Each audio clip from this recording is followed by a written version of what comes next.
Makes me feel sad. In a public service message, ZARRIEL Trotter pleads for an end to the gun violence in his neighborhood. I don't want to live around my community where I got to keep on hearing and hearing. People keep on getting shot, people keep on getting killed. Last month, he joined the victims, wounded in a crossfire. The first 3 months of 2016 have been the most violent since 1999. Murders are up 71% over last year's level. Shootings are up 73%. This is Chicago's Austin neighborhood. It's where ZARRIEL Trotter was shot last month by a stray bullet. More than a dozen people were shot that night. There have been well over 700 shootings so far this year. I can't give you a more precise number because by the time you see this, it will have changed. Chicago's south and west sides, where life appears to be as cheap as the bargain burials advertised here, has battled gun violence for decades.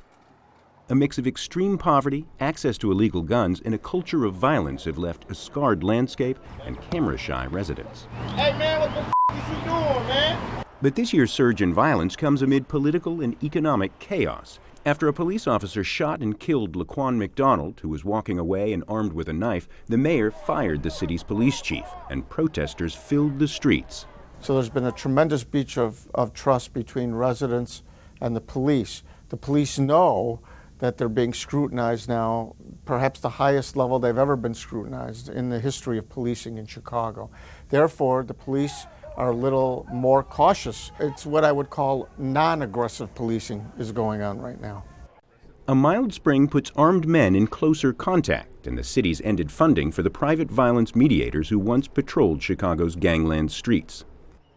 Andrew Holmes still volunteers as a crisis responder, rushing to shooting scenes, helping grieving families, and brokering truces between rival gunmen. So how often do you respond to a gunshot incident?